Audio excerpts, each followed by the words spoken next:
Hello, welcome to the Goonhole podcast. I'm your host, Jimmy McGee.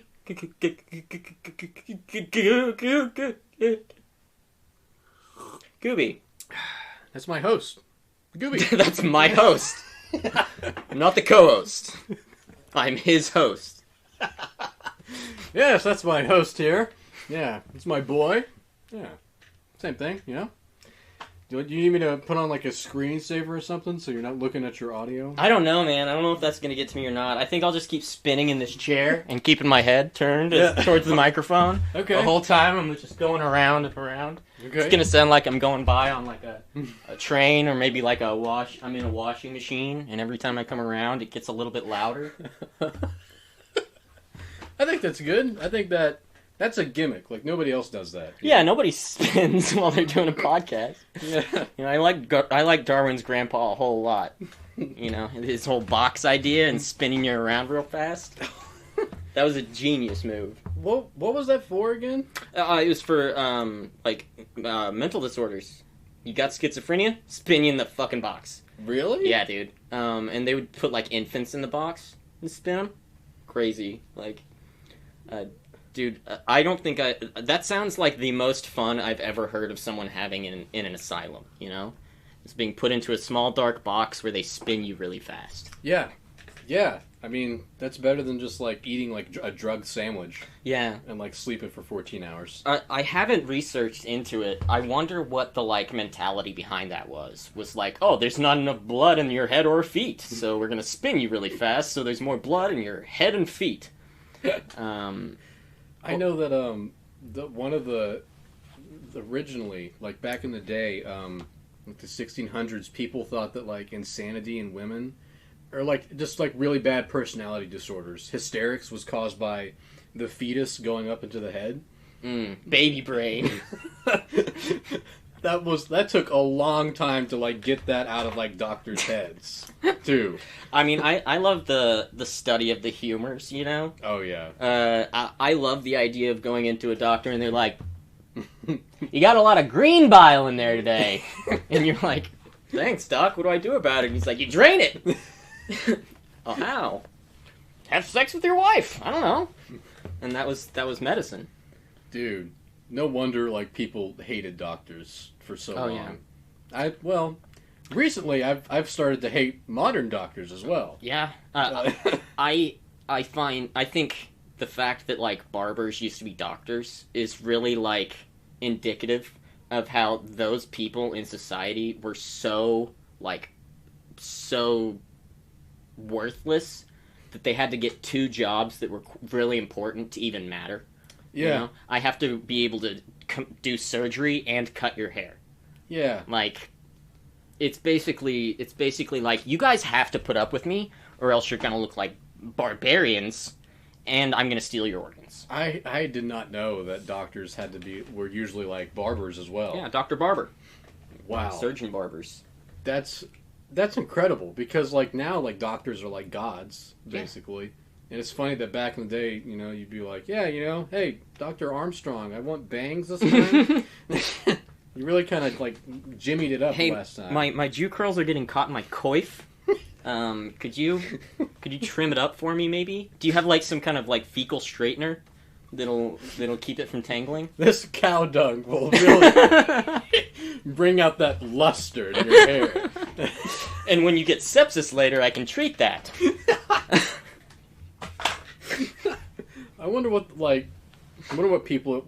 our equivalent of like a barber. Yeah. A surgeon doctor. What are people in the future going to be like? And they actually had this as their profession. I mean, like, I think maybe technology will get to the point where like all therapy is done by like computers, robots, whatever it may be. Mm-hmm. And at that point, then I think they might look back at us and be like, they had people telling them how to live? Yeah. Idiots. That guy wanted to kill himself, too. Why'd you listen to him? I can see that, yeah. Yeah, a computer probably doesn't want to kill itself. And there's just enough of, like, horrible inadequates in the therapy profession. Oh, yeah. Yeah. There's a lot of stinkers out there. Dude, I just remembered this story, man. It was the first therapist I ever went to. I was in 4th grade, and I was, like, acting out. and they took me to this therapist. And I remember it was this bald, scrawny guy. And I remember telling him that I was doing something. Meth. Yeah. And he literally said, well, have you ever, like, thought of, like, not doing that? I remember that just came up. It's like there's an old Saturday Night Live bit of these people going to, like, a marriage counselor, and they're like, I keep on doing this, and he goes, okay. Stop it! And he just yells stop it at him for like a solid minute. And that's how he that's how he deals with it. That's how he's their therapist. And I've thought for a long time, that might be the best way to do it. Like, you know, I can talk to a therapist until I'm red in the face about the things that have happened to me. And, you know, most of the time they come out of that and they're like, so you're gay?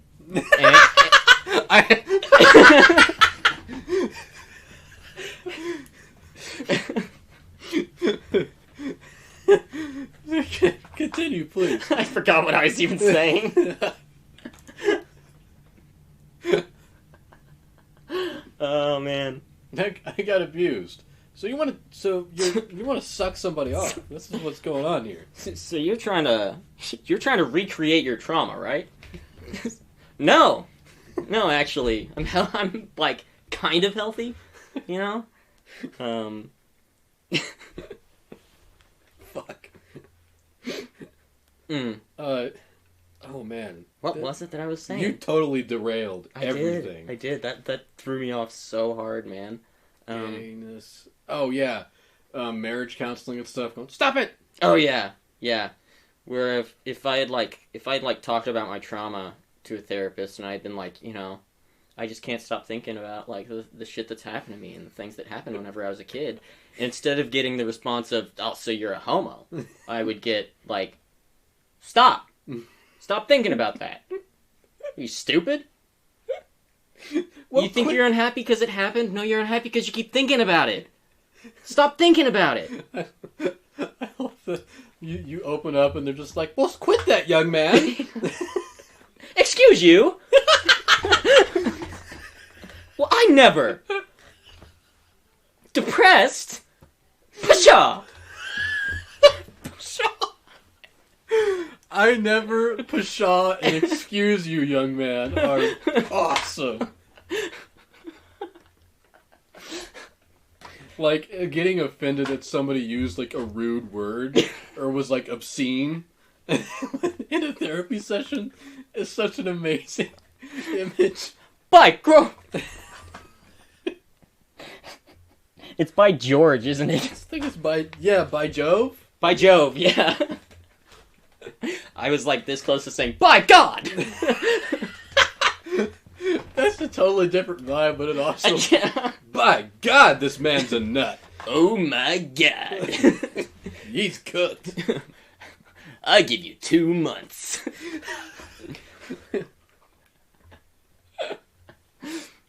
But yeah, therapy's wild, man. Yeah, I don't care for those people. Yeah. For the most part. I understand that there are good ones. But, like, you know... They all remind me of Frasier. I'm not... Actually, yeah, dude. Those tossed salads and scrambled eggs. Scrambled eggs all over my face. What is a boy to do? And then I tell that to my therapist, and they're like, we think you need something better than, like, outpatient. And, like, I don't know how that's my fault. That's Kelsey Grammer's fault. And that dog's cool in Frasier, though. You know, the grandpa with the dog. I don't know why, but I just had this mental image of you going off like that, and I'm, like, pressing a button. Panic button. And there's, like, security, like, running past, like, the window into, like, the studio. I just, like, push a broom handle through the door. You thought I was stuck in here with you? No. Look in my eyes. You're the guest. You see this shit in my hand? This is my house now. You ever get shitted? You ever get shitted? Me and the boys back in the day, we used to shit it. You know? It's like glopping. You know? Gloppy. Oh god, I remember that. Okay. Oh man. The awkward. Oh, you know, I didn't come prepared. So No, we're totally freeballing this thing. Yeah. Man. Usually we have like a notebook full of topics we don't address, but Yeah, I do have that old notebook where we had some topics. yeah, I mean, we could dip into the old vibe.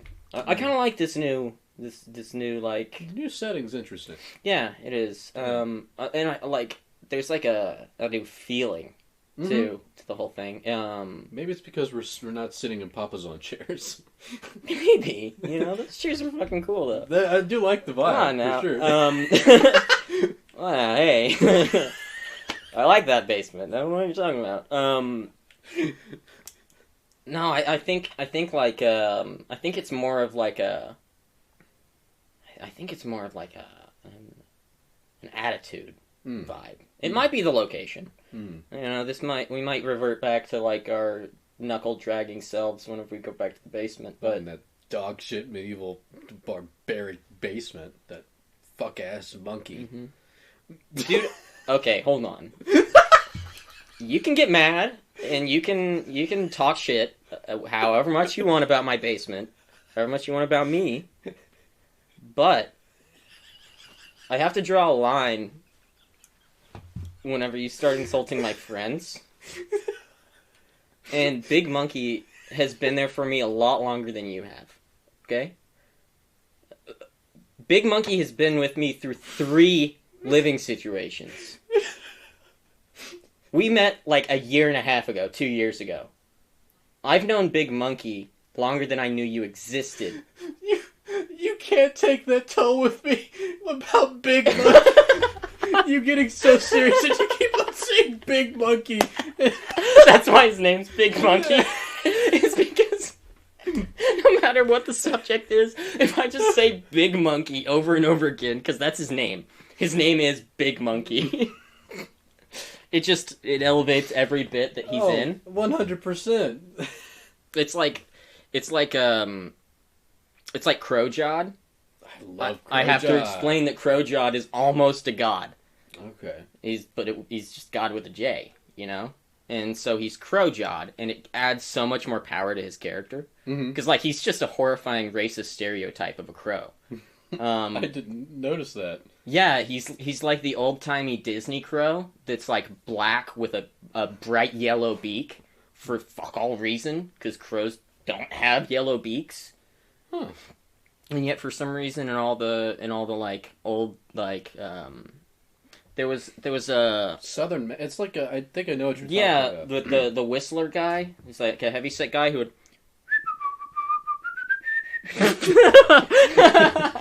No, not Dixieland. Where he would whistle, and then there were these 3 crows that would come up and be like, "Well, he's a whistling real good," and it would be really, really distasteful, And that must be what he's modeled after. But yeah, he's just Crowjod, and most of the time I have him Jesus Christ posed, tacked up on the wall. But it's insane. Yeah, it's fun. It's funny. No wonder you can't get a girlfriend. Hey, I'm gonna be my genuine self, so that whenever I get a girlfriend, she knows what she's getting into. Yeah. See, too many people fake it. Yeah. Too many people are like, I'm a normal guy, until they bring him home and they're like, you have way too many My Little Pony dolls, dude. Yeah. I let you know Big Monkey's part of the deal right away. First date, that's Big Monkey material. I really like our lovemaking, but how are we going to include Big Monkey? Oh, he just watches. Oh.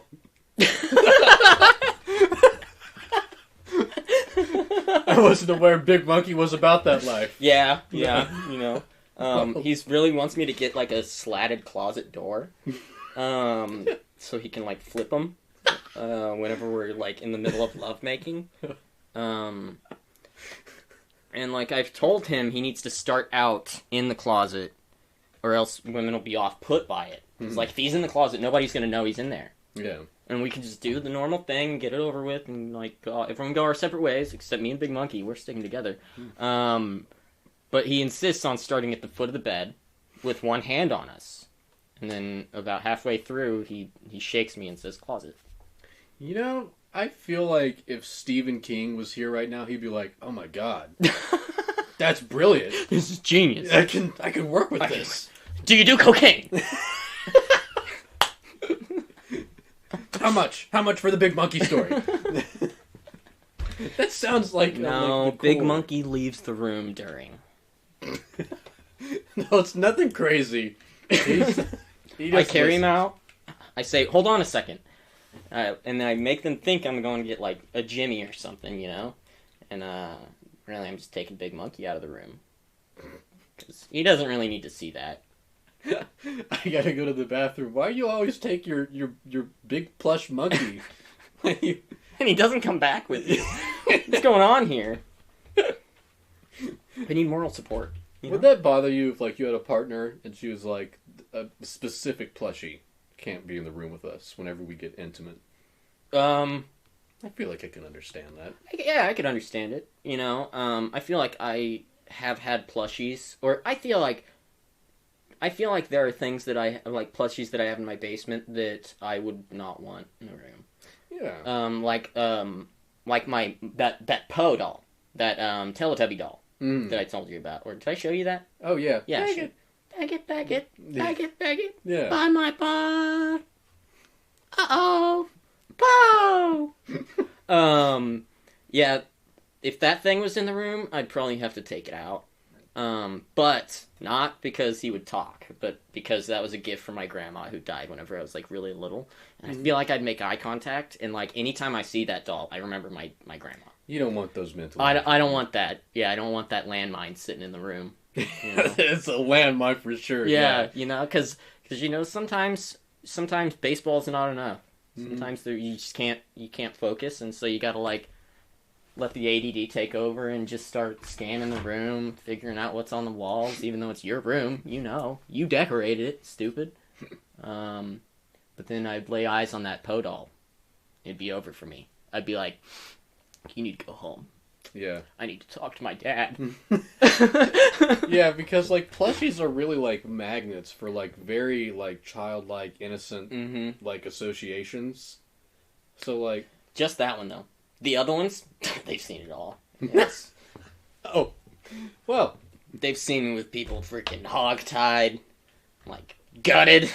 You know, they've seen dismembered bodies and like fires. I'm actually very real vanilla, but I am a serial killer. Oh yeah, you know.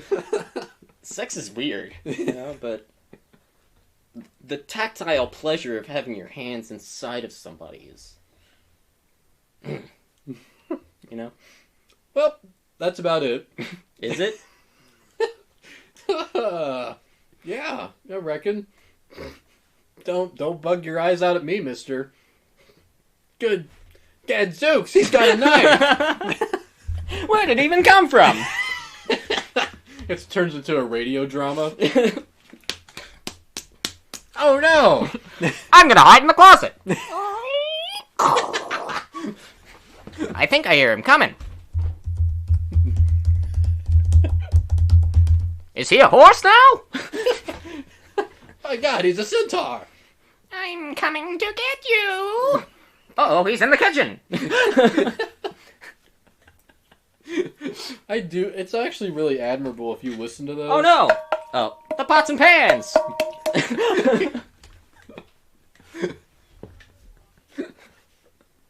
Oh no! He spilled sugar all over the room, and now he's rolling along in it. And now there's gravel in there too. Oh no! Look, ants! Ouch! Ow! Uh-oh! Oh no! They're biting me all over. Ouch! Owie! I better stay quiet or he's gonna hear me. Uh-oh! I really... People are gonna get ear raped when I boost the volume on this thing. Uh-oh! Podcast is so dog shit, dude. Huh? Our podcast is so dog. Genuinely, that works too. Generally, yeah. That's usually what it is. This is our big comeback episode. I mean, like, For our two dedicated listeners. I'm digging the vibe. Yeah, me too, like, for sure. Like, the old vibe, it was fun, but it felt very... It was natural for us, but it almost felt try-hard sometimes. Whereas this, I feel like this is just riffing. Like, and, like, I don't know. Neither one of us is, like, hooked into any kind of modern shit. So usually we have, like, a hot-button topic to be like, so what do you think? Okay, here's one. What do you think about JonBenet Ramsey? Who is he? JonBenet Ramsey was a girl. She was a little girl who did, like, beauty pageants. I think in the early 90s. And everybody was sitting at home, dad, mom, son, family friend, they're all hanging out. And they go, huh, where in the world is our beauty pageant daughter? And they go around looking for her and they can't find her. And they end up finding a note that says, if you give us all this money, we'll give you your daughter back. And the whole world went crazy. Like, where's JonBenet Ramsey? Where is she? And they found her dead in the basement. And then the whole world was like, what happened to JonBenet Ramsey? And then nobody ever figured anything out. This was a huge thing in the 90s, man. They made Thai teddy bears. You know the Beanie Babies? Yeah. They made a Beanie Baby for her. A JonBenet Ramsey bear. It's worth, dude, that thing's worth like 10 grand, like over 10 grand. That's so weird, and I feel like it's kind of obvious that didn't her parents murder her? It did just be like, oh, we found this note. Either her parents, her brother, or the family friend. Somebody, that's kind of I haven't looked at the case in a really long time, like, since I was in, like, criminology classes.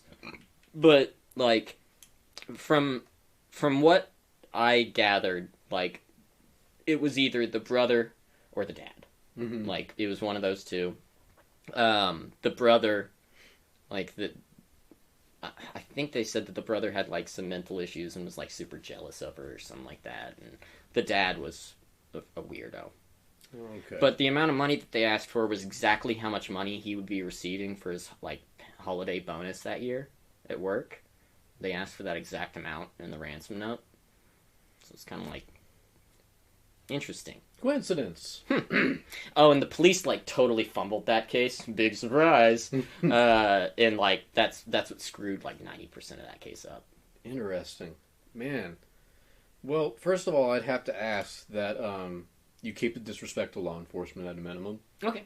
There's a Blue Lives Matter flag, like, right behind you, you know. So, once people get to a certain, like, lowness, once they start to get to such a low echelon in society, it's not cool to dogpile anymore, you know? And I think cops have hit that. Cops have hit such a level of scum that it's really not even worth spitting on them. It's like, it's not low-hanging fruit, it's fruit that's fallen off the tree. You're picking rotting fruit off the ground, and you're saying, what a pig. Did you vote for Trump? I didn't vote. I don't vote. I'm trying to come up with the most, like, ass-backwards, ignorant, culture warrior poisoned response I can think of. And, like, I'm gonna be honest, man, I don't even remember what I just said. Oh, you were talking about how, like, I said... I said don't disrespect law enforcement, and you said that they're not even low-hanging fruit anymore.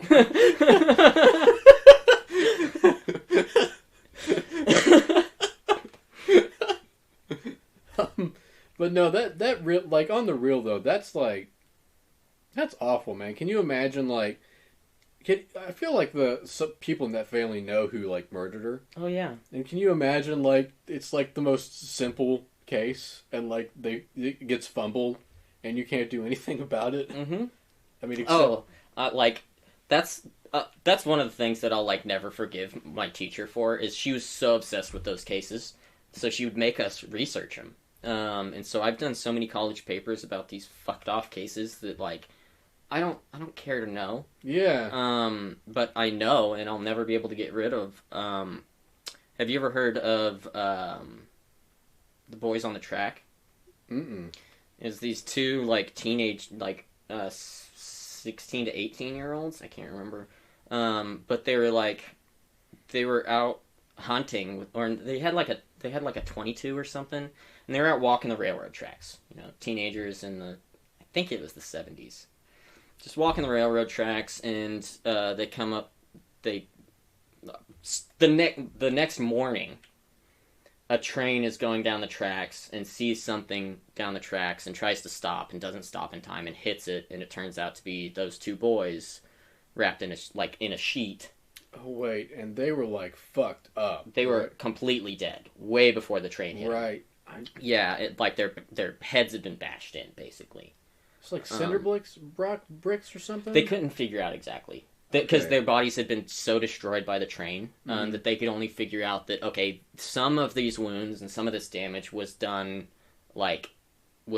pre-mortem, and this train thing, all the train stuff is post-mortem. Mm-hmm. So they were completely dead when the train hit them. Something else killed them and put them on the tracks. And they investigated it for a really long time. And the lead prosecutor on the case talked to the family and said, I don't want you guys to worry. I'm going to spend every single day and night investigating this case. Oh. And he ended up being the one who did it. Yeah. That's like something out of a movie. Yeah, it was him, and he's like the lead prosecutor. He was a high prosecutor in whatever state they're in. I don't fucking know. But so he tells the family he's gonna invest everything he can into this, and gets that case shut down almost immediately. And then several years later, they find out this lady who's in jail for meth or heroin charges. She's like, yeah, I know who did it. I was there. And she's like, if it gets me extra time, I don't care. I'm willing to testify. And then the detective that was talking to her about that, there were ads that were put on TV and in the newspaper that said that she was cheating on her husband and that she was an incompetent detective, and basically just lambasted her so hard that she got driven out of the state. And it wasn't until 5 or 6 years later that she came back to work on the case again, whenever they another investigator got on and was like, yeah, you're not gonna scare me. A guy also, his name was Dan Harmon, the guy from fucking Rick and Morty, the pedo. Yeah. Yeah. Or is that Justin Roiland?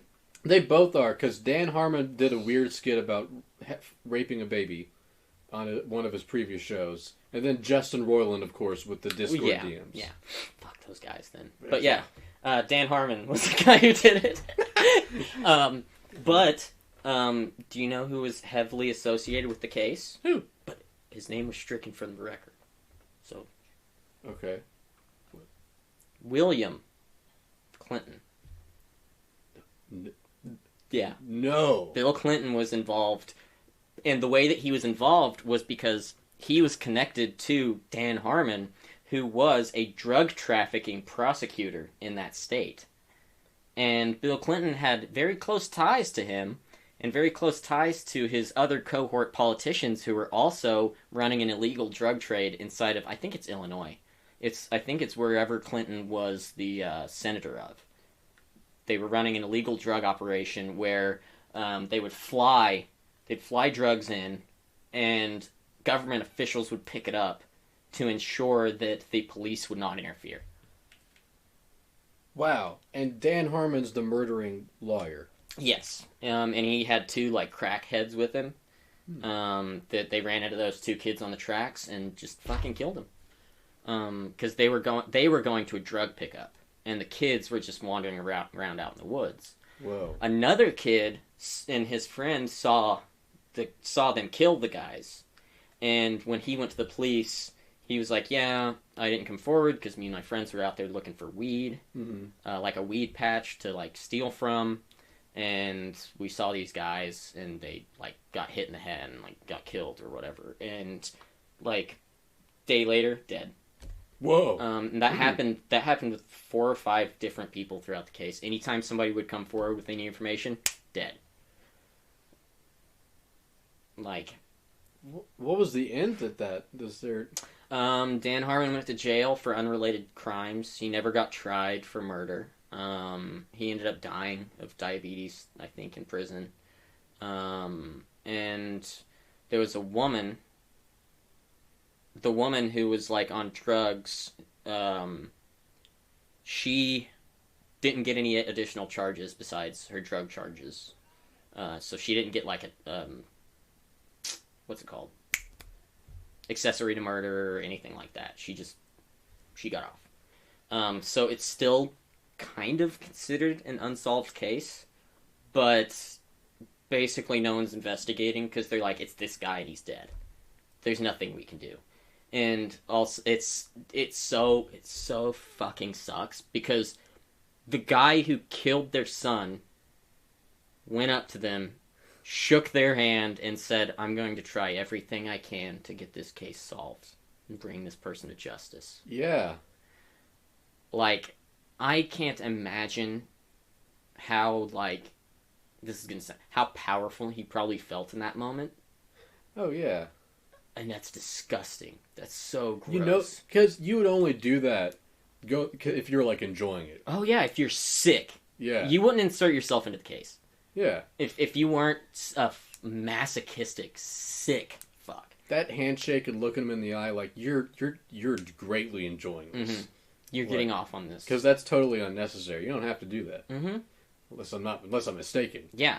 But, like... prosecutors aren't forced to do that. They're not Okay. forced to be like, your case is going to be the most important case. Yeah. Okay? No, he went out of his way to do that. And it's rubbing salt in the wound without them knowing you're doing it. And it's a crazy level of masochism that is insane. Wow. But like the amount of time shit like that happens is crazy though. Like people who have murdered someone and they become part of the search party that's looking for them. Like that happens so often in murder cases and like serial killer cases where they just join in because they're like, I just want to be involved. I want to act like I'm doing something good when really I know deep down I fucking killed him. None of y'all know I killed him, and we're looking for nothing. We're looking for nothing but bones and dust. Wow. You're all wasting your time here, and it's because of me. And that's crazy, you know? Like... Yeah, that's interesting that's like a regular occurrence. Yeah, it's an odd little Machiavellian thing that people with some, I guess, psychopathy tend to lean into. Huh, so like, if there's ever a search party, really, you need to stop and do some kind of check. Yeah.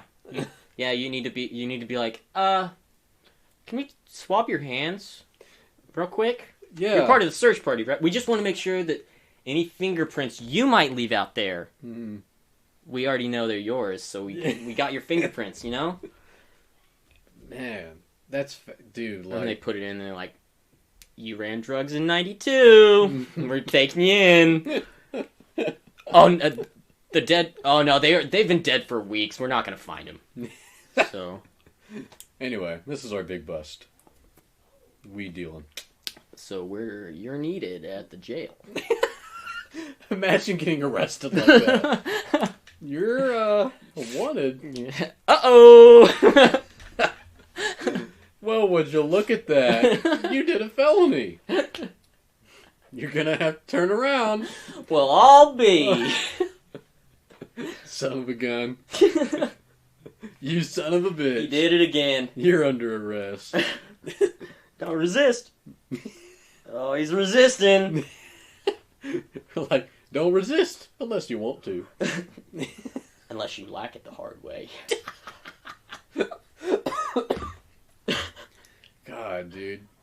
Man, like... You want the hard cuffs or the fuzzy ones? The fuzzy ones. That's so emasculating, dude. I'd ask for the fuzzy ones, man. What? Cuffs suck. Yeah. Dude, cuffs hurt. Man, I don't remember how cuffs felt. I was drunk when I got arrested. I was as well, but you don't remember the next day having like cuff marks and like cuff cuts? No, I didn't have any of that. Man, I didn't resist or anything. Like, I got no resisting charges. I got like... Your cup was nice too. I cried and said, please take me. Thank you. Yeah. She asked if I needed to do the breathalyzer, and I was like, no. And she's like, are you denying? And I was like, no, I just know I've had way too much, and I don't think that's necessary. And so she took me in, you know? And then they breathalyzed me at the station, and they're like, dang, 0.21. just fuck, man. And that's after the car ride too. Woo! Like, yeah, man. That's And then they took a picture of my tattoos, and they were like, gang. gang. And I was like, yeah, Undertale gang. What's up? No, I don't know, but you know the police force and the jail that I went to, they were very nice to me. So We don't call it the force anymore. It makes it sound too aggressive. oh, what do we call it? The Murderers. Squad. The police attack force. The police assaulters were like really The murder squad. You know. Murder squad. Okay, I feel like we can workshop that. I feel like we can do better. The rape rangers. Mo, hide the gin! It's the rape ranger! Hide the still! It's like a weird fucked off Lone Ranger parody. William Tell's overture starts at a bad moment. You hear that? It's about to get dark. It's when he's chasing down his victim. You don't gotta worry about his friend scalping you. You gotta worry about him raping you. Hi ho, Silver! The lone rapist.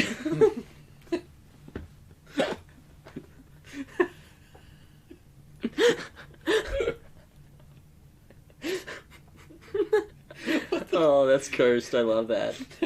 That's awful. Tonto's just the owner of Pornhub.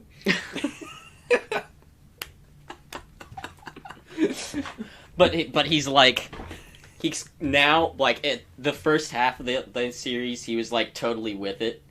He was like, yeah, this is what we do. This is how we do it out here in the West. Dude, I'm sorry, but just to pause, it's so unhinged to be like Igor to like a rapist and just be like, this is what we do. What we're about. This is what we're about. Sorry. Go. Oh, that was awful. But yeah, he's like, this is what we do. This is what we're about. And then about halfway through the series, he's like, we don't do that anymore. We had a talk about this. We don't rape anymore. Lone raper. Okay? The government is requiring IDs for you to rape. And we don't like that anymore. Okay? So just no more rape. Are you happy with that? Does that make you happy?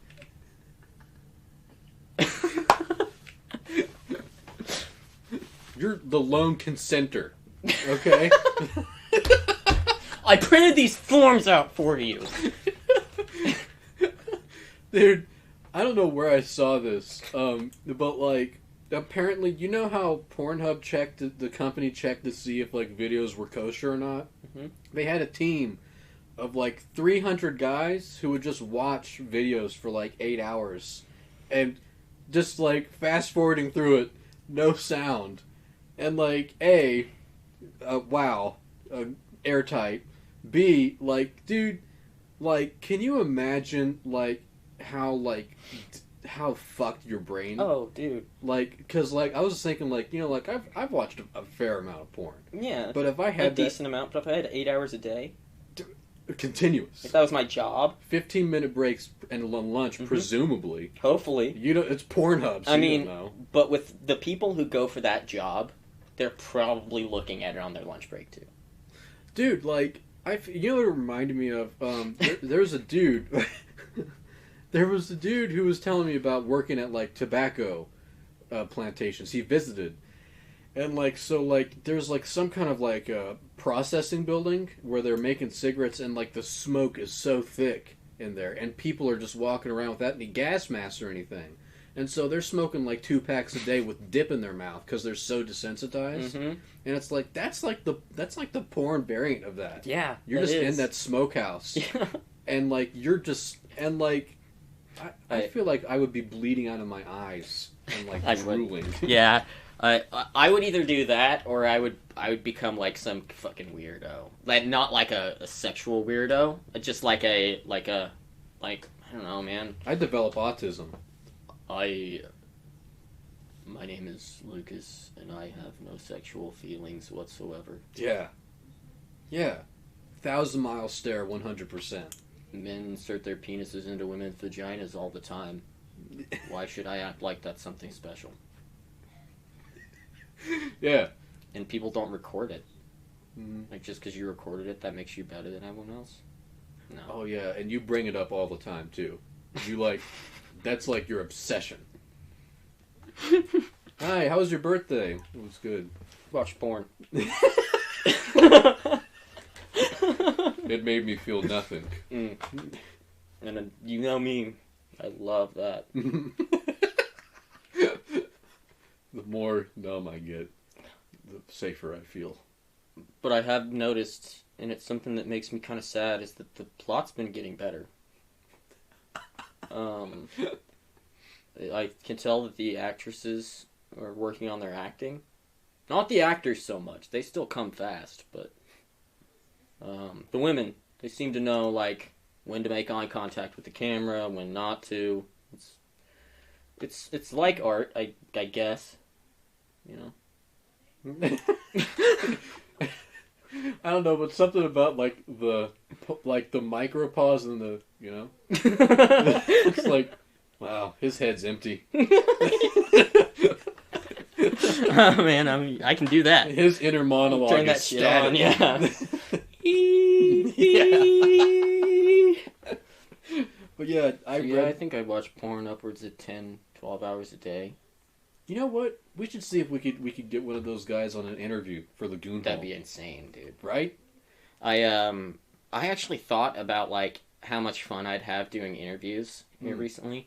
Because I found, when I was going through my basement, I found an old magazine. It was from when Star Wars: The Phantom Menace came out. Oh my god, collectible. Oh, it's just the front cover of the magazine and all the insides ripped out. But it has the front cover and it has the interview from the front page, which is an interview with the little kid who played Anakin Skywalker in the Phantom Menace. And have you heard about him now? He's like really fucked up, isn't he? He hates it. He says Star Wars ruined his life. Oh, yeah, he's like Jar Jar. Because Mm-hmm. he got, like, genuinely, like, harassed. And, like, yeah. And he was a child and was getting harassed. And he grew up with, like, serious mental issues and has to, like, be treated for it and stuff. And is pretty much like, I don't want to act anymore.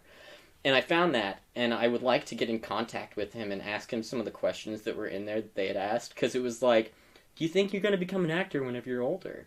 And, like, all these questions that in hindsight, it's like, wow, he lied on every one of these answers that he gave you. Because it's like, they're like, how do you like go to school? How does that work? And he goes, well, half the day is school in my trailer, and the other half the day is acting on set, and I think I like learning that way. It's like, no, you fucking don't. No, you don't. You don't like going to work for 4 hours and then learning in school for 4 hours. Yeah. You're a kid. You like juice boxes. You don't like work in school. You're 10 years old. Yeah. You don't like sand. That's who you are. Okay? And at this point of the interview, he leaps over and attacks you. Chokes me to death. I'll kill you! I was agreeing with you.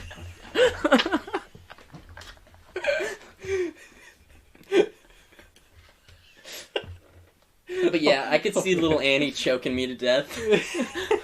Oh no! He just starts cutting himself. Anakin, I can't follow you down this path! I can't take it! You were the chosen one! And then... I have the high ground! As he's bleeding to death, you go, you know, I don't even like Star Wars that much. I just wanted to fuck with you. You know, this was all a bit. Phantom Menace, I thought you did pretty good in it, actually. You know? Just wanted to say I'm a big fan. And it was nice knowing you. Dude, speaking of, like, Phantom Menace and, like, disappointing, you know, additions to a franchise, I've finished the main quest of Fallout 4. I'm excited. Tell me more.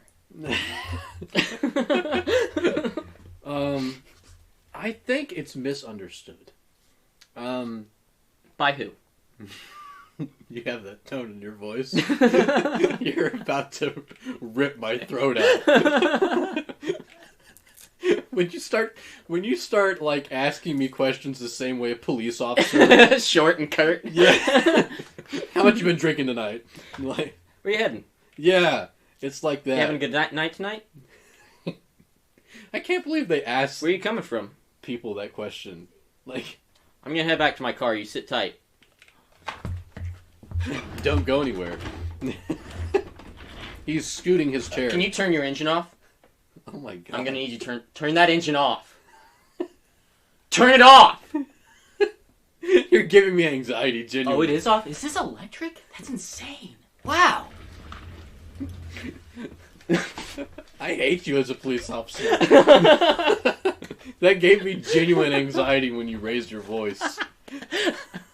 I would be an excellent police officer. Yes. I'd get shot at least once a week. Yes, you would. You know? God. I'd be like, you have anything in the car? And before they'd answer, I'd walk around to the passenger seat. Do you have anything in the car? And I'd walk back around to the driver's seat and just do that 3 or 4 times. Just not even like, they're going to be like, what are you doing? And I'm just going to be like, got anything in the car I should know about? See, at that point, I'd be like, oh, don't raise your voice to me. Don't and then I would raise my voice. What? Calm down. Calm down. Pull my gun out. Press it to their temple. Wow. They gave me this power for a reason. They trust me with it. Okay? I won't question my methods. Now give me 1 second, and I walk back around to the driver's side of the car. Hey, do you have anything in the car I should know about? Yeah, you just go immediately back. Yeah, I just switch right back. And then they're like, no. And then I throw a little packet of, like, powdered sugar in there, and I'm like, drugs! And then I arrest them. What's that? Your taillight's out. Yeah, I just smash it with my billy club. I carry an old-fashioned billy club. I don't have one of those, like, flick-out ones. I have, like, the ones that they would spin in New York before they beat up, like, a Mick. Whoa! Oh, wait. Okay, so Fallout 4. Oh, yeah, sorry, man. I went off. I don't have any bullshit. I just have, like, genuine thoughts prepared. But, like, I would rather play Fallout 4 than Bioshock Infinite. Yeah, me too. But, like, the dialogue and story is, like... dog shit. Wow. At the end of all the Fallout games, for viewers, or listeners, or experiencers, or gropers that haven't or flagellators. Or flatulators. That's rude. End of scene. But like after you put like all this time into like a Fallout plot, you get a slideshow, and it tells you like how like your what happens to all the major factions and how you have personally changed the world. Oh, you didn't slap around Daisy Jenkins, and so she went on to become the Postmaster General of so-and-so town. Shit like that. And at the end of the Fallout 4 game, it's just, basically it's a slideshow, but it's just like, yep, when I began this journey, I wasn't prepared for the wasteland. But now, I am. Because war never changes. It's like, it's like, so like, the Institute, I feel like, actually has, like, potential to be some kind of, like, villain or something. I respect the fact that they didn't just, like, bring back the Enclave, because I feel like that's definitely within their possibility. I just thought of something. Oh. Fallout hasn't created an iconic black character since Fallout 3. Well, the mutants are black. That took me a little time to process. That's good. Thank you. Yeah. But, Three Dog and, Billy. Yeah. Billy? Who? The Wazer Rifle. I've never encountered Oh, that. have you ever been to Little Lamplight? Yeah, I hate that. There's a little black kid in Little Lamplight that you go to him and you talk to him, and he has he can't say weasel, so he gives you his weasel rifle, and his name is Billy.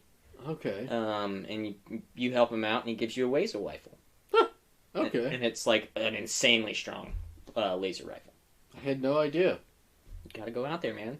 You can also put bomb collars on those kids and take them to Oasis Springs and turn them into slaves. I didn't know that either.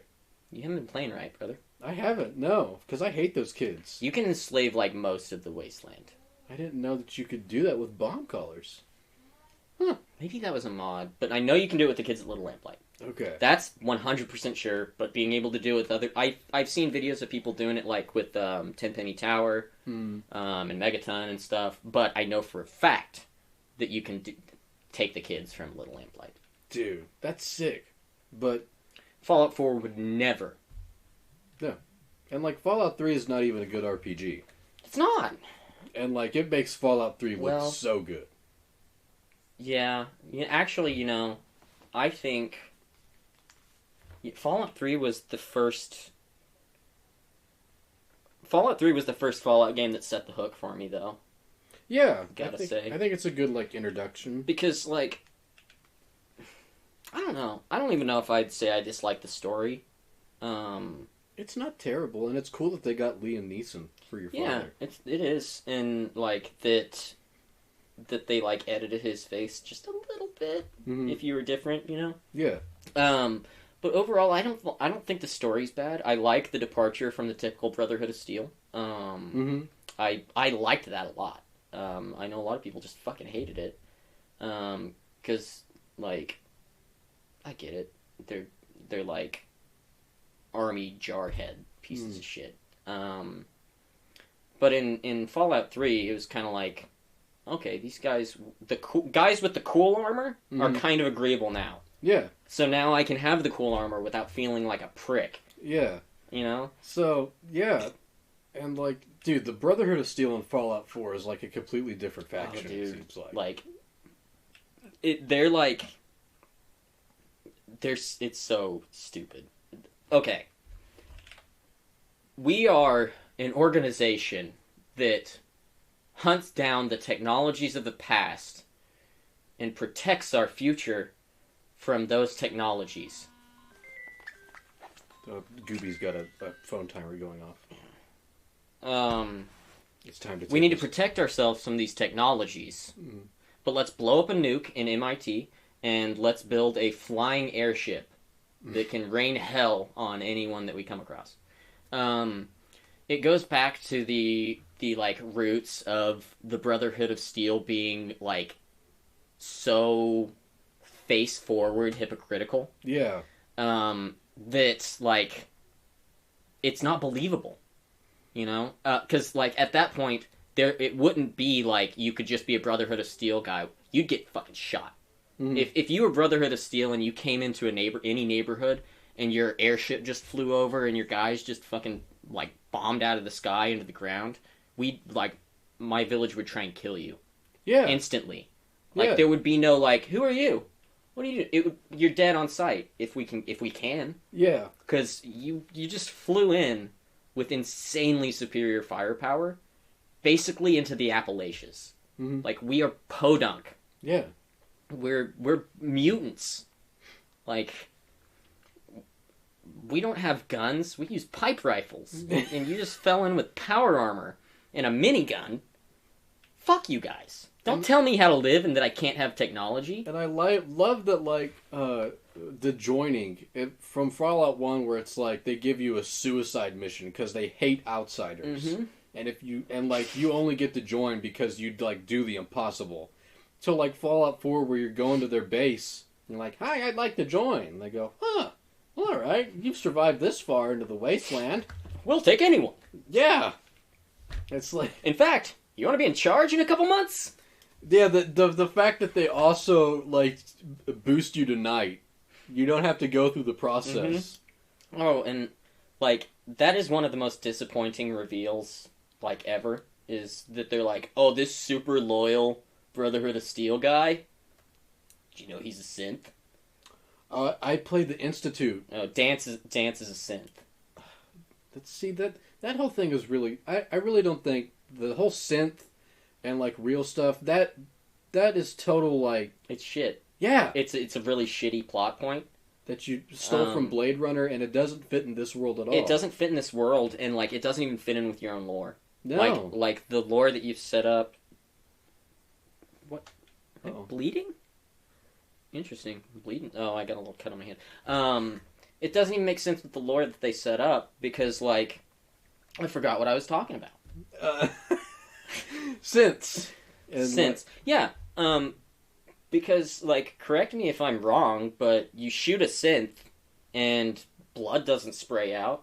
Mm-hmm. You shoot Nick and blood doesn't spray out. You shoot a synth that's like a human counterpart, Mm-hmm. you know, and they don't like gush blood. Couldn't you just like cut someone's finger and see if they bleed? Oh yeah. I feel like they skipped so many steps of like artificial intelligence before they got to fucking a robot. Oh, yeah, A like synth robot. How did you go from Robbie the Robot to Rutger Hauer? And also, how come you have these like fucked off skeleton robots, but then you have a whole ass gorilla robot? Yeah. But this guy doesn't. You can't afford skin for this guy. There's so many like holes. You're It's right. stupid. Yeah. The Institute's so fucking dumb, and I hate him. Like, yeah, they're very. and yeah. you're telling me that MIT has secretly been releasing robotic replacements for people into the wasteland, and we're just hearing about it. Like, You don't think anybody would like notice that like robots keep on like coming out? Like I don't know, man. well, my brother's dead, and now his brain, when it exploded, was just mechanical parts. Huh. Well, I'll be. Just another wasteland day, I guess. Like, it doesn't. It's just like It's so half-assed. it's weak. Yeah. So weak. And then okay, so something that I'm confused about now is what biological needs does a ghoul have? Oh. Does a ghoul piss? Does a ghoul shit? Does a ghoul eat? Does a ghoul drink? I think it eats. No, it doesn't. It doesn't? No, it doesn't matter according to Fallout 4. He doesn't shit, he doesn't piss, he doesn't eat, he doesn't drink. He doesn't do any of that. Because there's a little boy in Fallout 4 that you find, and he's a ghoul in a refrigerator for the past 200 years. Since the bombs dropped, he's been a little boy stuck in a refrigerator, going, "Help me! Is someone out there?" Wow. And you know what happens when you get him out? Huh. He's like, "Will you take me home? I live like a mile away from here." And it's like, you don't fucking know that. No. You got no idea where you're at, kid. No. You have been in a refrigerator for 200 years. How did you not drown? Like, how are you not dead in any other way? But you know, I'll take it. Grain of salt, grain of salt. And he's like, "Hey, take me home." And you know what happens when you take him home? His parents are waiting for him. Really? They're ghouls. Yeah, the whole family survives. But like halfway on the trip, a guy comes and is like, "Give me that kid. I'll buy that kid from you." And you can be like, "Yeah, dude, buy it. Take the kid. I don't care. Give me some caps." And I like how you don't have karma in this. Mm-mm. Which is like... And like, dude, yeah, that's... And like the fusion cell thing. So that breaks a lot of lore, I feel like, for power For armor. power armor, yeah. And it's like, you literally could have just said, "Hey, this...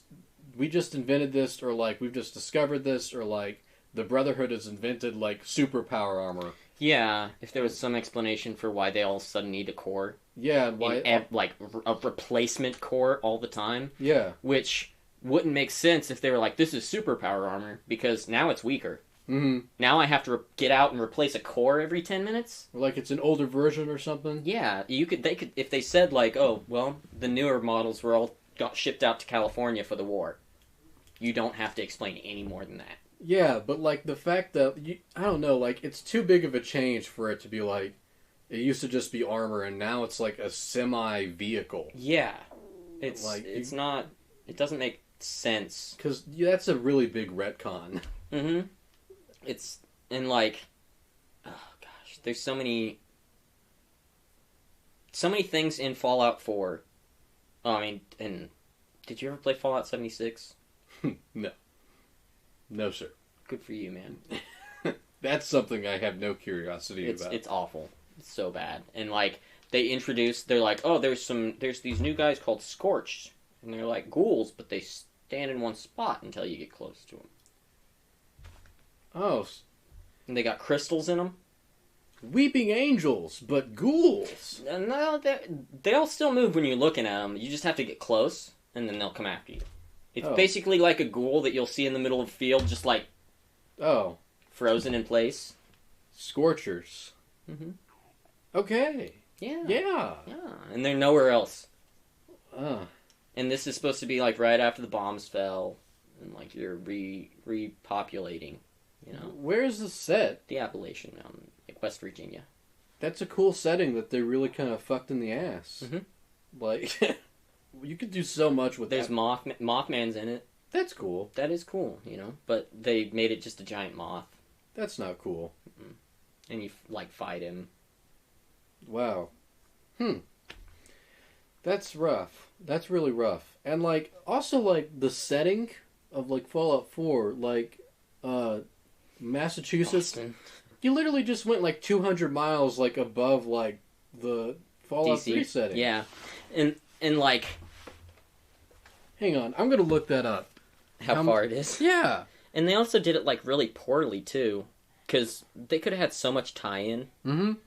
And, like, there were some tie-ins, but they weren't good ones. Like, there's that one kid from, there's a kid from Little Lamplight who...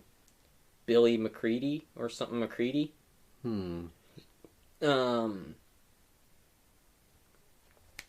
I think the kid's name is Wally, the kid with the speech impediment. Okay, 437 miles. No, it is Billy. Sorry. It's 400 and what miles? 437 miles. Okay. I mean, that's still really close. Yeah. Whenever you have like a whole world You're you can choose from. Instead, you're just going to go with a 7-hour road trip. And yeah, instead you decided that like Continental Congress was fun. No, it wasn't. Yeah, and Nobody like, gives a shit about Boston. I did. They call that shit Beantown. Fallout 4 did actually make me Wojak. Like, ironically, it made me Wojak because like when you're going to the vault, and one of the ladies is like, "Oh, what about my relatives in Washington D.C.?" Like, Fallout 3, holy shit! It's like, fuck you, game. My favorite thing in Fallout 4 is going to Vault 81 and meeting Amada and brutally murdering her.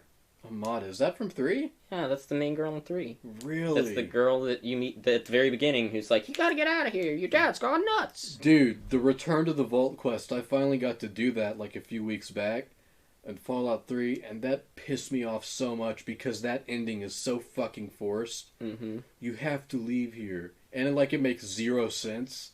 And it's like, you just wanted to like make people Wojak. Oh my god, Fallout 1! What the fuck, dude? Oh man. I just helped you like do a coup. And like, but technically... But you're not allowed. You've committed violence against the Vault Leader. You're our biggest hero, but you're also our biggest loser. Guess I'll just have to commit more violence then. It's like, and like everybody hates you afterwards. Fallout sucks. All of them. Even New Vegas. Whoa, dude. Whoa. Calm down, man. Just calm down. Kill yourself! That's the galaxy brain. Kill yourself.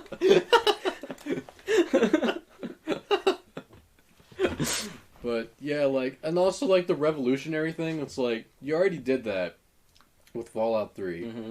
And it's like, I like that you, like, whatever, like, location it's set in, you'll go into its history and kind of make that a theme. That's cool. It's cool, but don't do the same one twice. And also, like, laser muskets, dude, that's a little bit much. Yeah. I'm going to invent a technological machine that is 12 times less efficient than a normal laser rifle. You literally did the laser rifles from Futurama on the ball planet. Yeah. That's so bad. You only got the wounded positron shooter. Fry, you emu-bellied coward. Damn, I watched that show too much. Me too, dude. Instantly. Just, Futurama! I know that one! It's just like, yeah, it's just like, it's so weirdly half-assed, and like, so much is wrong with Fallout 4. And like, I feel like, just one thing, like, since like such big parts of Fallout, especially Bethesda Fallout, is like the Red Scare and 50s Americana, like, genuinely, why Fallout 4 should have been set in Russia. That'd be, yeah. Like, post-apocalyptic sci-fi Soviet Union. Or, like, fuck, I'd take the Fallout London. Yeah. Fallout London is better than Fallout 4. I believe that. Like, I know it. I'm telling you it. You don't have to believe it. I'm willing believe to me. I'm willing to estimate that that's probably superior. I'll take a leap out. I'll take a leap of faith and say that it's probably not as good. You know? But that's me taking it with a grain of salt. Is it? You know? I wanted to do like is it old? Yeah. Was it trendy? Absolutely. Does it probably have some highlights? Yeah. Is it better than Fallout Tactics? Absolutely not. You know, if I'm being honest, I still need to play Fallout Tactics and the Brotherhood of Steel. I think I might like Tactics and Brotherhood of Steel more than Fallout 4. That's fair. I mean, like, because, like, at least those games have soul. Yeah, that's... Fallout 4 is such a corporate... Oh, Fallout 4, did you play the Spooky Quest? I just played the main quest. I powered through that. Oh, man. Okay, so I'll tell you about some of the side quests in the game. Just that you'll love them, you know. You'll love it. It's so good. Okay. So... the Spooky Quest is you find this quarry, and you go inside of it, and you start finding notes on computers and stuff where people are like, something weird's going on in this here quarry, but we're gonna keep on digging, you know? I don't know why he's Jimmy Stewart, but like, so you go deeper and deeper into this quarry tunnel until eventually there's like this fucking like water hole that you go down, and you're hallucinating the whole time. Like, you go a little ways into the cave, and then it'll get like a weird sepia tone, and you're like, "Whoa, dude!" And then you get to this one. Let's go ahead. You get to this water, and you jump in, and you swim all the way down, and there's a knife that's whispering to you, and you reach out, and you pick it up, and that's the end of the quest. What? What? What? Yeah, man. Quest over. Leave. Get out. Go. You're done. Quest is over. Don't ask questions. Quest is over. I see that inquisitive look in your eyes, and I'm gonna cut you off right there. Get out of the quarry. Wasn't that fun? That probably blew all of the lances in the fucking crowd's minds. Yeah. All the dudes with like the gelled spiked hair and the polos. That was freaky, dude. Dude, that's like... I'm gonna write about that in my blog. Yeah, like, that's like, the jocks and, like, the hipsters from 2010 are gonna love that. Let's see, another quest is, the Museum of Witchcraft. Okay. I feel... Oh. So, I love this quest. This quest is very funny. This quest is great. This quest is amazing. I don't like this. I don't like this at all. So you go into the Diamond City. Yeah. I almost said Diamond Ballroom. No. Doxed. You go into Diamond City, and you go up to where the rich people are, and you're like, "Hey, what's up? What's up, gooners?" And they're like, "Not much, just gooning up here in the uprights." And they're all eating like their lobster bisque with gooning and shit.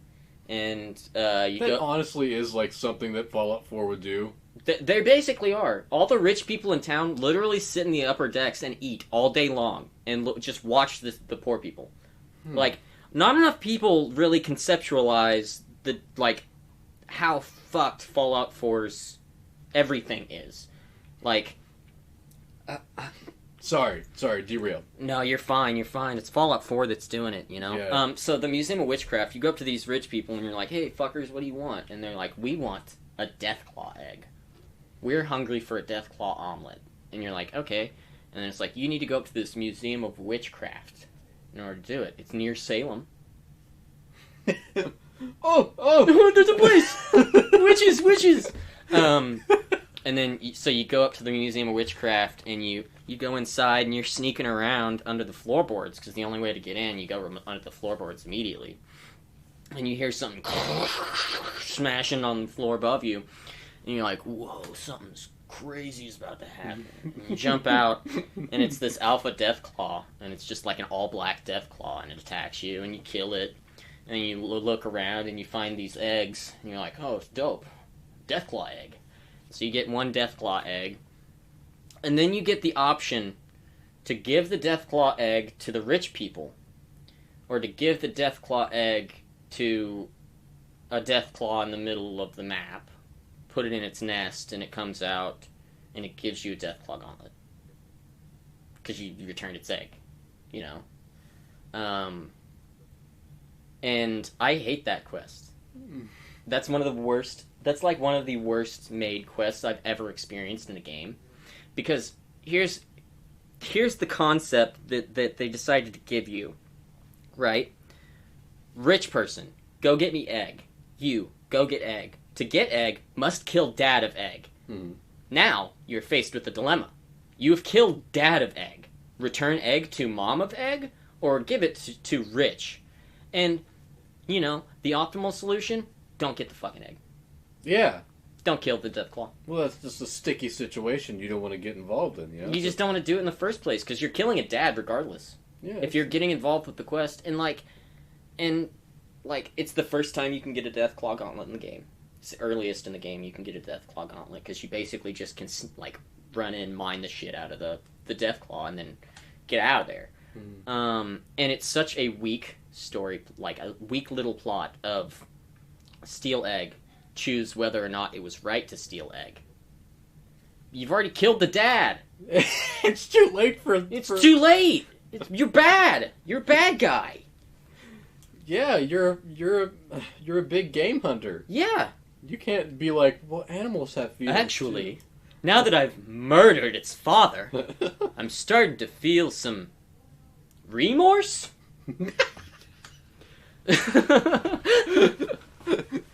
Hang on.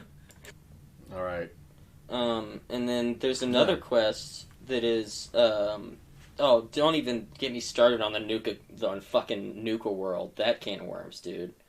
Uh-oh. Jeez. Well, is it like the Sunset Sarsaparilla quest? No. Not even close. It's a DLC, where you go to Nuka World. It is a Nuka-Cola themed theme park. Okay. Right? And there's you fight animatronic aliens, you fight giant bullworms, you fight these new like gator claws, I think they're called. Huh.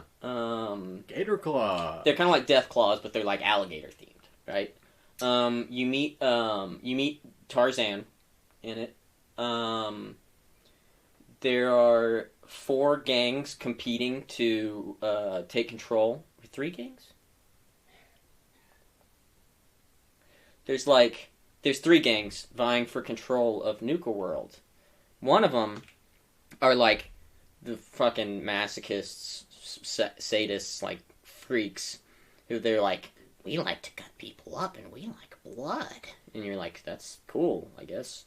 And then you go to the next guys and they're like, we like to dress up like old-timey bank robbers. And they're just like, they're basically like, they're like the Warriors gangs then. They are just like the Warriors gangs. Okay. That group reminds me of like a group full of bennies. They're called the Outlaws.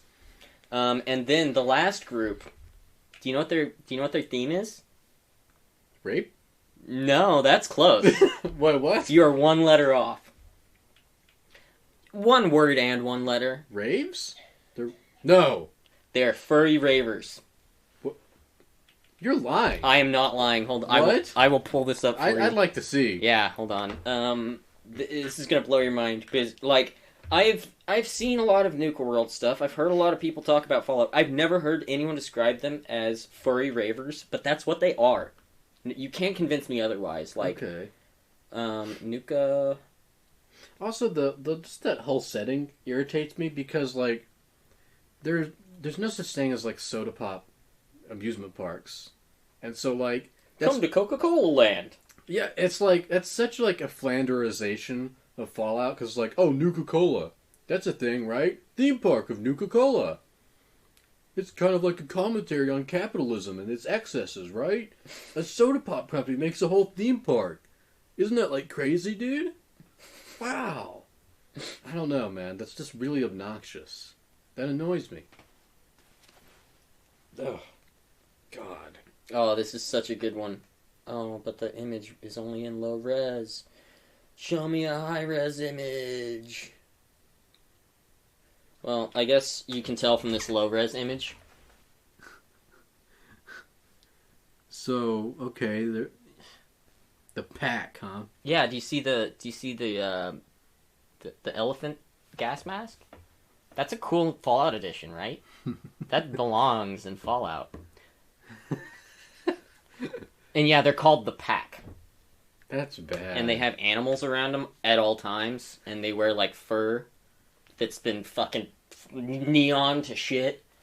It's given a Far Cry New Dawn. It is. It's very much like that. And like all the factions in that suck. Yeah. There's no faction that's good. And like it, everything in Fallout 4, like every time I play it, and every quest, every like main story mission, everything about playing and looking at Fallout 4,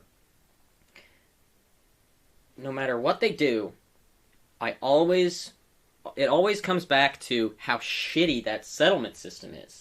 Oh my God.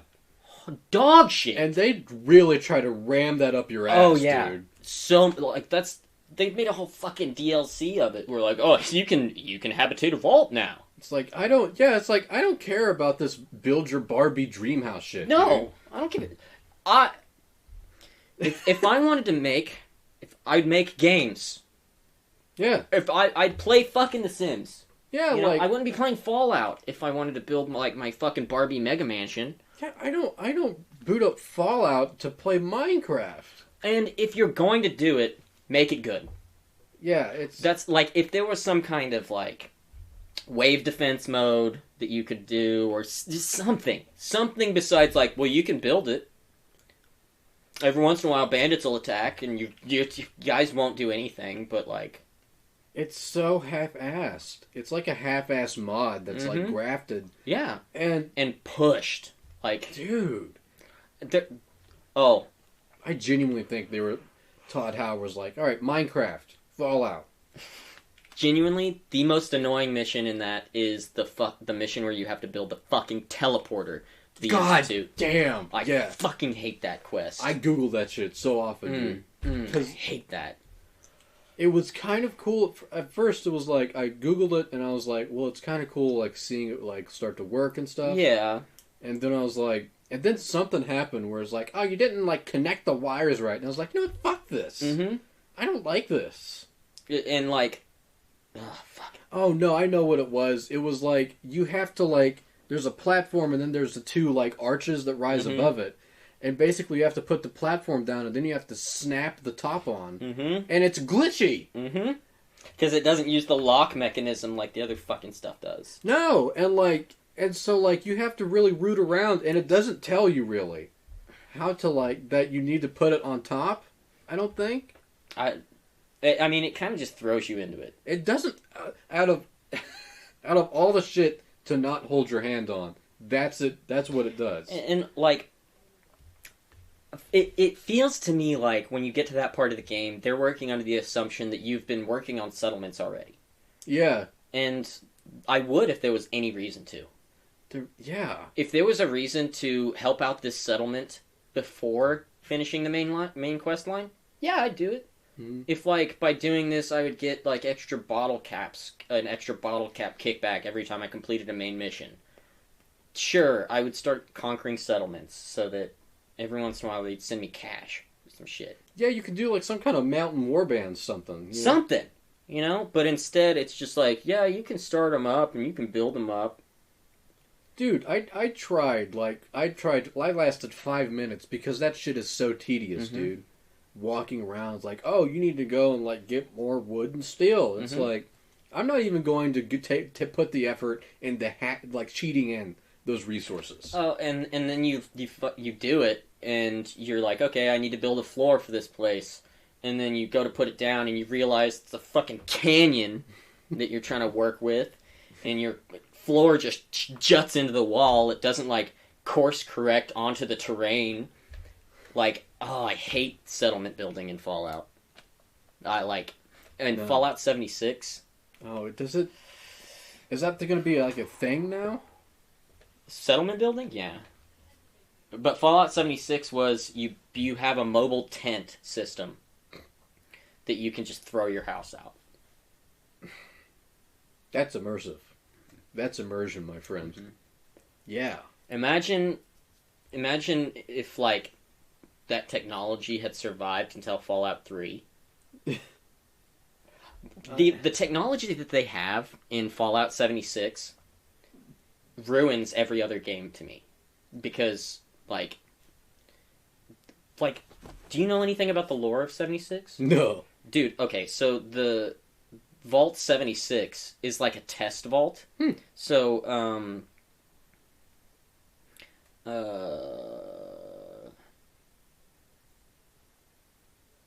how long after dropping the bombs did Vault 76 open? Yeah. So Vault 76 opened 25 years after the bombs dropped, so like right off the bat. Yeah. And, you know, they come out and they can instantly start making pipe rifles. You know, they can instantly like find 10 millimeter pistols, craft a 10 millimeter pistol too. You can craft any kind of gun. You know, they have these mobile things called CAMPs, camps. Mm-hmm. You throw it down in your house there. You know, like they have it. Oh, there's just an infinite amount of nukes. You know, in like this bunker. Huh. That, like, if you go around the map and you find a nuke launch code, you can launch a nuke. So is it like a battle royale or something? Mm-hmm. Man. It can be. It's like an MMO. Yeah. But not PvP, really. Okay. Well, actually, no, there is PvP. It's just like a person has to shoot you 3 times and then it's like engaged in PvP. And if you shoot them back, then it engages back. But if you don't shoot them back, they just become, like, wanted. That's awful. Yeah, the game sucks. And when it first came out, it was not optimized at all. Like, oh no. Oh my gosh, if you look at some of the graphical glitches that 76 made, they're groundbreaking. I've never seen glitches like it. I was playing with my friend James and Darian, and I was walking towards like this like factory thing, and my screen just you know in like psychedelic stuff how they do that bleed effect where it's like a smudge bleed over the screen and then like transitions into the full next picture. Yeah. It did that, but it did that where it just looked like it was all bleeding, and I was like, fuck, did my TV break? And then it instantly went back to normal, except every tree kept growing. And whenever I looked up, it streaked every tree across my screen. So, like, dude, you would have had a seizure. You would have had a seizure at this. It's like fucking black and white. Like, the trees are black with a white sky background, and they're, like, growing, and just, like, it's like the character was just spinning as the world was just melting around him. Oh, that's bad. Yeah. And then there were times where, like, you would just be walking around, and then you'd fall halfway into the map, and you'd be like, well, I'm stuck here. That's bad. Until somebody comes around and kills me. Man, that's worse than when New Vegas was launched. It's way worse. Wow. Genuinely way... I'd rather play vanilla New Vegas than even think about touching Fallout 76 again. Dude. Man, Bethesda's always half-assed it, but that's crazy. Yeah, I mean, Todd Howard gets in charge, and then it gets super. It can no-assed it. Yeah. And like that... Man, Bethesda's such a... frustrating. Todd Howard's such a villain, dude. Mm-hmm. But yeah, Fallout 4, there's like a... Let's see. The twist with like the sun, was it interesting? That's better than some of it. Yeah. It's better than like, the synth thing, but like I didn't really find it very interesting. Also, I love how like the dad's like, this irradiated barbaric outsider is your heir now, and people are like, okay. And then there's like kind of like a rebellion, but it's like, dude, there wouldn't be like an isolated faction. I feel It'd be like everyone. Yeah, it'd be like, we don't know this guy. You don't know this guy. You don't know this. You wouldn't do that. This guy literally just teleported into our base. Yeah. Maybe he's smart, sure, but like... And then there's like... And then like, when like you're the heir, you can say shit that's just obvious, like, you're unhinged. You're gonna be a terrible leader. Yeah. And the dad just goes with it. He's like, well, if that's how you feel. Yeah. And like, it makes no sense at all, because, like... He doesn't show any familial connection to you. He doesn't care about you. You show up and he's like, yep, I guess you're my dad. He kind of treats you like you went out for smokes. And that you're just not coming back. And it's like, nigga, we were cryogenically frozen. Yeah. Oh, you're going to have to edit that out. No. Well. Kitty. Slipped out. Someone's pulling an Elliot. Yeah. Must be getting sleepy. I start saying slurs when I get tired. Did I hurt you? Yeah, that made my heart hurt. Like, actually, like there's a pain. I see why. One time I asked one of my friend, Mr. Papa's Pickles, I was like, do you listen to, like, the podcast? And she was like, no, I don't want to hear what goes on there. I don't want to listen to that and be like, oh, wow. The question act is, have you ever listened to the podcast? Has she ever listened to the podcast? Mm-mm. Well, then she's a bitch. She's just a whore and a bitch. And she's, like, fucking stupid as hell, too. I can see why her nickname is Pickles, because, like, I hate pickles. So that just makes sense to me. Imagine being so unhinged and such like a narcissist that you're like, I could see why they're nicknamed that, because I just like that. Nice reference to me. Nice. You really know me. You know me well. Your brother would do that. Oh yeah, he would. He'd be like, this joke's about me, actually. Can we mention that one? Yeah, they don't listen to this shit. Okay. Oh, man. Well, I mean, it's not like we run a professional gig here anyway. That's true. I mean... It's not like anyone is listening. That's real. We're definitely talking to a brick wall. Which is okay, I honestly, yeah, internet fame is, like, worse than normal fame, I think. Mm-hmm. I never want to be famous. No. Not if you look into it, Well, not even that. Just like, that's a lot of upkeep, man. Oh, yeah.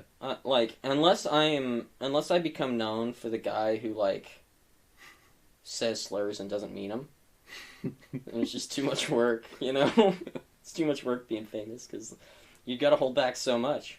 Yeah. I mean, I can't imagine being in, like, Mel Gibson's shoes, being surrounded by so many Jewish people, and just having so much anti-Semitism in your heart. God. I hope that was just, like, drunken edginess. I don't know, man. He's Catholic. What do you think? Well, the church doesn't have the best record. That's, I mean, also, like, they killed Jesus, man. I think if someone is going to get back at the Jews for what happened to Jesus, it should be the guy who made the Passion. This guy's really anti-Semitic. Well, maybe he's not. Well, he probably is. But then again, they killed Jesus. Unhinged. Well,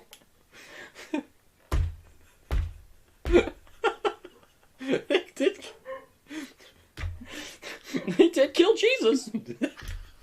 He has a point. He has a point, Jerry.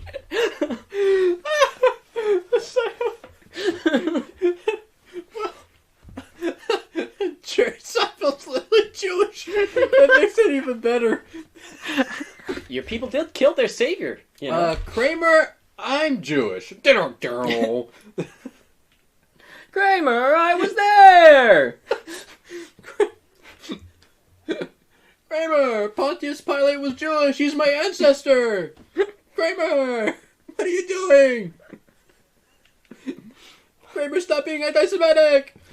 That could be what's the internet brain rot thing? Hitler did nothing wrong. What the fuck? We could do that with him. Is that a thing? Hitler did nothing wrong? Yeah. Are you lying? You haven't heard that? No. Oh, that's like a meme. Well, it's like a meme canned response that people say. Like anytime they see like the destruction of the Western world through anything that like Hitler or Japan, like anything Hitler detested, or typically like weeaboo shit. Okay. People are like, Hitler was right. Like, God. But yeah, no, that's how I think we should react. Yeah. What the fuck is his name? Mad Max. Mel Gibson. Mel Gibson, yeah. Mad Max did nothing wrong. Mad Max did nothing wrong. Yeah. Pontius Pilate also did nothing wrong. Jesus was asking for it. Jesus was...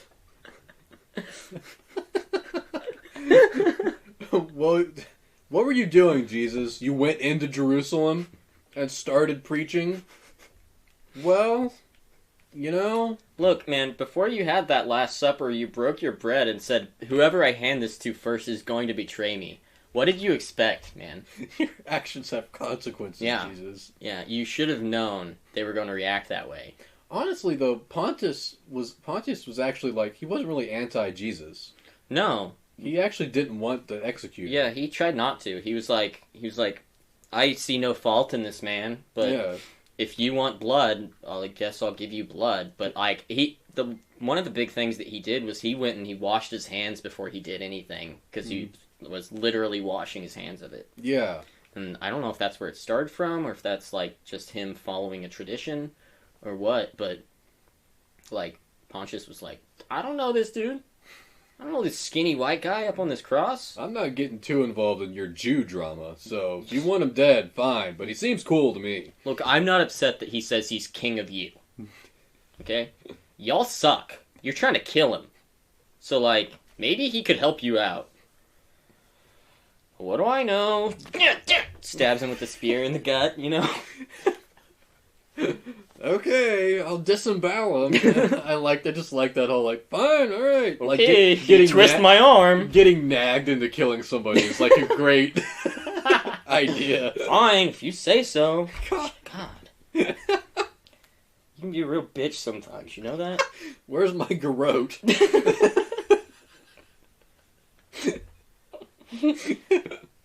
Oh, man. Fill up the bathtub. Christ.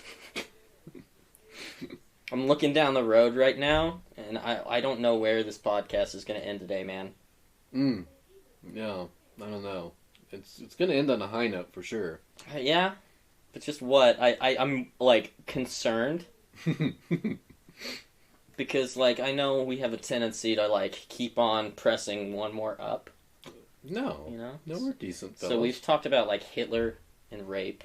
It's actually a really great comeback episode. I was kind of dogging on it. Yeah, I know. I didn't know why you were. Like, that's why the whole time I was like, I'm kind of liking it. Well, I did like it, but I was just, like, making fun of it. Like, it wasn't, like, serious. But it was, okay. I half thought you were serious, and I was like, no. I was like, man, that sucks. No, I wasn't. Maybe you're just not funny anymore. You know?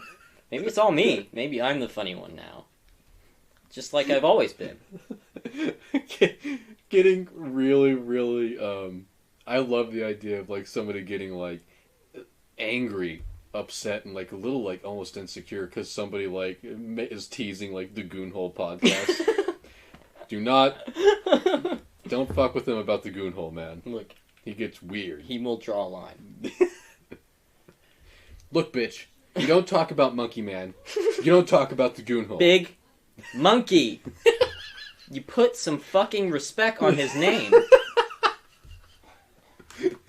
And you know what? You're wrong. The Goonhole podcast is tasteful. It is. Huh? You can't even say that ironically. You can't even agree with that. No. You know what I've been thinking about doing lately, though? What? Hollowing out Big Monkey and walking around in him. I don't like that. You know, he's 7 feet tall, so I could live vicariously as like a 7-foot-tall monkey for a day. Well, that's actually kind of heat. Right? And he's got Velcro hands, too, so I can like swing him around and like catch him on stuff. You could hollow out his eyes. Oh, I would. That's terrifying. Where you'd see my little eyeballs in the middle of his. And I'd walk around on all fours. Yeah, I actually support that, actually. I do think it would be funny if, like, your parents or something would be like, "What have you done to Big Monkey?" Yeah, that's the thing is, I'm not going to do that. Oh. I want to. Oh. But I'm not going to. I'm not going to hollow out Big Monkey. Can't. This has been all one big tease. Yeah, well, no. This has been a hint that maybe I need another Big Monkey. Oh! Maybe this time it should be an orangutan? An orange Utang? An orange Utang. Now that's ignorant. I like that. Yeah, dude. Yeah, what if this is how it ends? Orange Utang. I like that. Yeah, that's nice. I do want to make a note that my hand hurts really bad right now. Yeah? Yeah, man. I gotta stop blorking my jorkin. Oh, yeah. So I guess we could end it on a masturbation and like on if it's good or not. Oh, is masturbation good for you? Yeah, like okay. Yeah, we could end it with like a deep topic. No, I don't like that. Never mind. It depends on what kind of masturbation we're talking here. I'm talking about like public. I mean, you know, there's a reason why public and pubic are so close. It's one letter off. I feel like that's something like a genuine lunatic who has that problem would say. Probably. I feel like that's been I can't stop before. jerking off on buses because pubic, public, you know? I genuinely feel like there's some really confident public masturbator. Oh, like, yeah. Pubic, public, you don't think that's so similar? It's meant to be. I think you're the weirdo. I think ancient man probably started jerking off in public to scare off enemies and natural predators, you know? Yeah. I mean, like, you know how intimidating it is to see a monkey throw shit? That is scary. Imagine a guy just coming at you. I think if a dude threw shit at me, or if I turned around because I heard somebody yell my name, and somebody was throwing shit at me, or then if I heard my name and I turned around, someone's running at me, actively ejaculating while pumping it. I know which one I'm going to a therapist for, and it's not the shit. Mm-mm. That's just like, I mean, that's disturbing. That's a couple baths. Yeah. That's some alcohol, baths, like rubbing alcohol. But that's like not something that I'm going to be like waking up from. No, but like I'm going to have nightmares of a man in a dark alley hunched over, fucking doubled down on his dick, doing a goddamn like crab walk towards me because his pants are around his ankles and he can't, like, he's scooting, you know? I was imagining like he's just like fully naked sprinting. Oh no, I'm imagining his pants around his ankles and he's just doing like the like toilet paper shuffle, you know? Like whenever you don't want to pull your pants up because you haven't been able to wipe yet and you gotta like do a little shuffle to get wherever you get to the toilet paper. Holy shit. That's intense. Yeah, that's why it's scary, you know? Yeah. That's scary. Now, okay, here's the real question. Shit or cum? What? Thrown at you, you know? Thrown at me? Oh my god. Oh. So, like, is it like a condom full of it, or is it like this, like... It's just a handful of wet cum, you know? Yep. Yeah, they just use their hand like a little bowl. Caught it all in there. I'm just imagining, like, there's some kind of bucket, and it's just, like, full of it. That would work, too. That reminds me of the old, like, 90s commercials. Splat! Yeah. Yeah. Yeah. Man. Twist it. Bop it. Pull it. Pull it. Pull it. Maybe the shit, Pull honestly. It. Because shit's gonna smell more. Pull it. And it's gonna... Stop that. Stop. Oh! Want to play again? You'd rather have shit thrown at you? Yeah, because I feel like that's gonna get stuck in my clothes. Like, it's a stench. Cum or shit? That's shit. So you'd rather have cum thrown at you? I think so. Because I think I could just wipe that off and, like... Because, like, if you get, like, human shit stinks. Oh, yeah. Human shit does not go away easy. Right. And, like... I've been a janitor, man. Yeah, that's gonna be in your nostrils. I've made people shit themselves. What? You're aware of this. You've made people shit themselves? Yeah, you don't remember that guy at Goodwill? Oh my god! Who I intimidated into shitting his little meth britches? And you really did, man. You were such a cool boss. We used to work together, and, like, he came in laughing because there was this, like, shoplifter that came returned. He was like, I made him shit himself. And I was like, no way. And he's such a cool boss. He's like, all right, come with me. And so he went to the back alley, and I went with him. And he took the drawers out of the dumpster. And I'll be damned. Those were some shitty britches. Shitted drawers, man. Yeah. He shat them britches, dude. Like, you were... Lucas is just a little guy, too. Yeah, I'm just a tiny little man. Like, he's not drawer shitting, like... You think a big guy can do this voice? What kind of mindset do you have to be in? To be like... I'm gonna go rob from the Goodwill. While I need to massively shit, and while I'm tweaking. No place seems better than the Goodwill. And then you run into me, and I compliment your shoes. Yeah. Because I just put those shoes out, dude. Who the fuck does that? I don't know. And then, oh, thanks. Oh, where'd you get them? Oh, I don't remember. Yeah, I know. And then I follow him around the rest of the store until he goes to the bathroom and leaves all the shit behind. Literally. Oh, that was a quick pun. That was a good one. I like how, like, you had to catch that. Yeah, no, that, like... You almost slipped it past you. I'm proud of myself on that one, yeah. That was a good one. Yeah. Imagine, like, leaving your shitty drawers, putting your pants back on, and then, like, walking out, and, like, what are you feeling? What are you thinking as you're walking out, desperately hoping that you can get out that door before anybody goes into the bathroom? You know? What do you... You know, I think the answer to that problem, the solution to that problem, is just not being in the situation. Oh, yeah. You know, I think if you've shit yourself in the Goodwill... Oh. You're both sunk.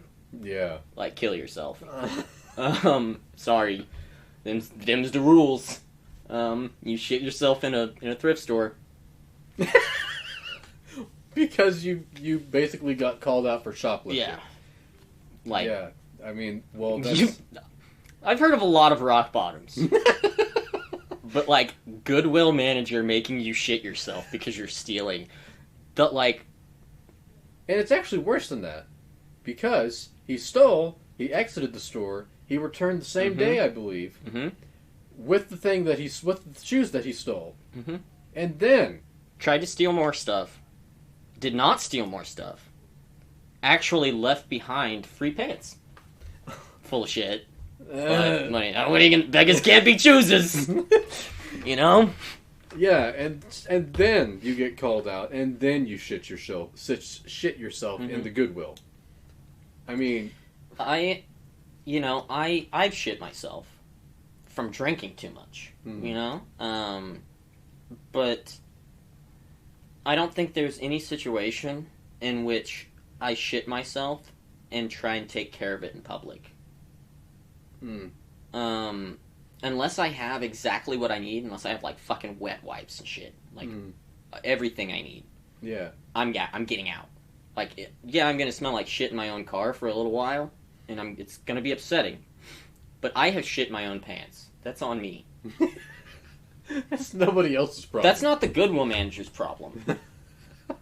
I'm not gonna throw my shitty drawers away in the fucking public trash can.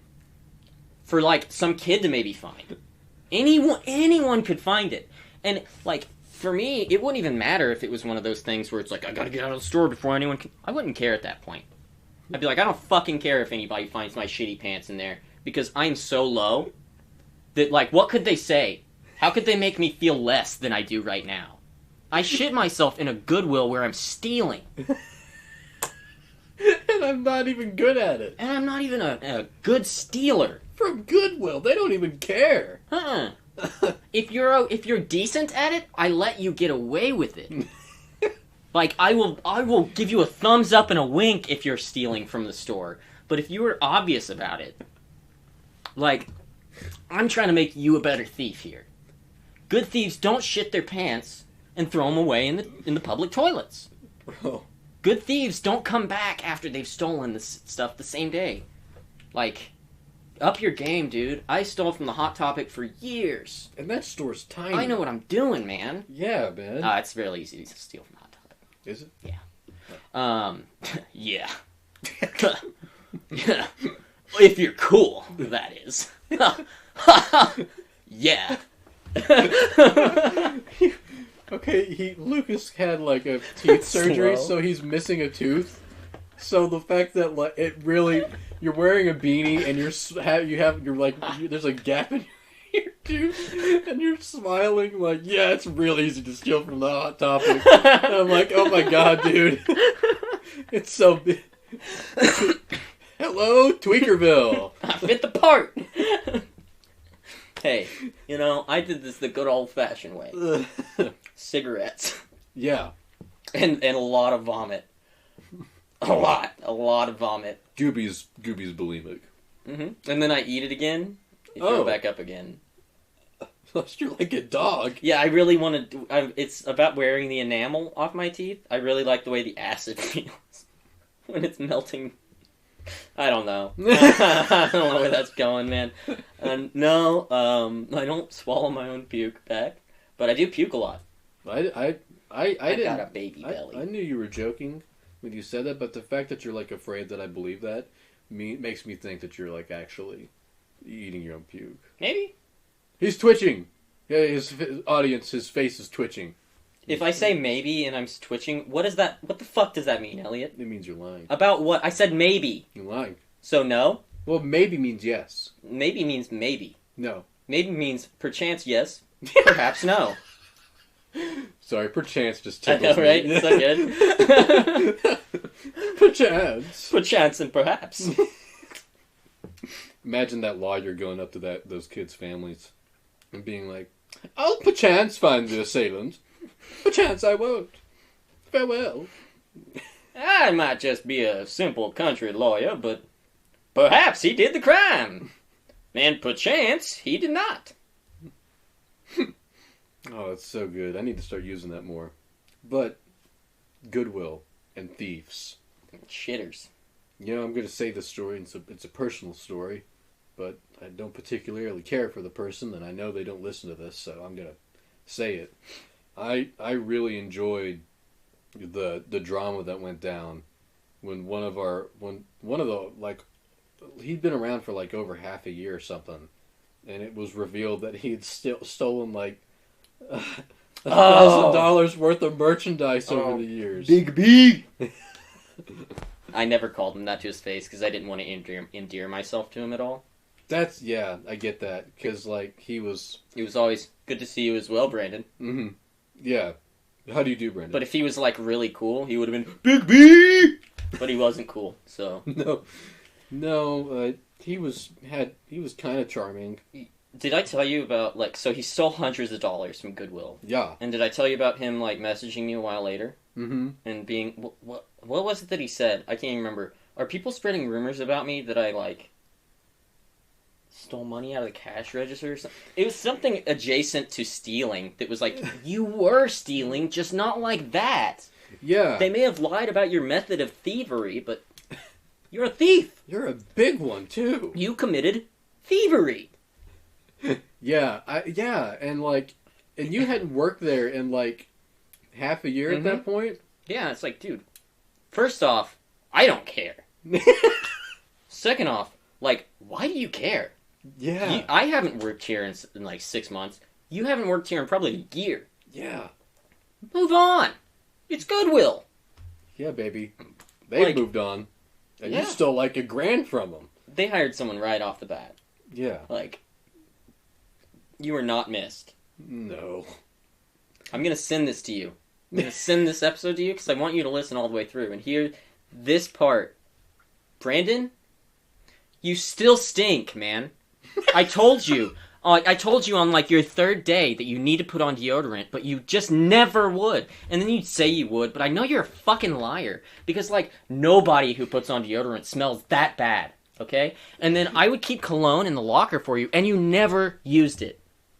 Like, I really hope you fix that, because it makes you extremely unlikable. And that, mixed with your personality, there's no way anyone will ever love you. Yeah, that's true, man. Smell is like big. If you smell bad and your personality shit, forget about it. Yeah. I just had like, I remember like, I had this friend and like she was real cute, you know? And then I stepped into her room one time and I was immediately assailed by like bad armpit smell. And I've never attracted to her at all. get it together. And that's when I learned just how important scent is. Like, okay, humans have evolved past many things, you know? Unless you're like a whore, then dancing probably isn't going to attract you anymore.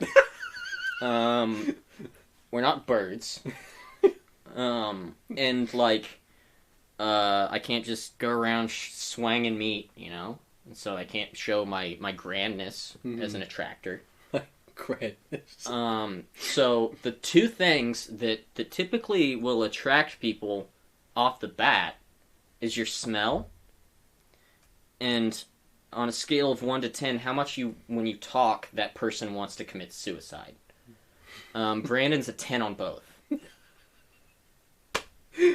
God, that's true, because, like, his personality was so interesting, because he was not special ed.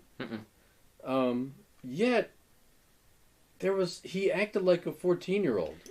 See, the thing is like, you know, we had a bunch of coworkers who were, like, autistic or, you know, had some kind of developmental challenge, and I'd never say it about them, you know, because they have reasons why. Yeah. Brandon is just a fucking moron. Yeah. He's just like, anytime in the 90s I heard somebody say, like, I almost said the wrong word. Anytime in the 90s I heard somebody say retarded, that's who I think of. That's the kind of person I think of. I don't think of somebody with Down syndrome. No. I don't think of someone with autism. I think of someone who has the capability of being perfectly normal, but for some fuck-all reason chooses to be just brain dead. Yeah. That dude was brain dead. Oh, man. And it was weird, because he was very demure when I wasn't working there. And I remember we were checking out, and he was just kind of shy. And there was something about him that irritated me, because he was fat. And he had these painted nails. And like, he did that fucking gay ass thing. The queer thing of like fawning on everything.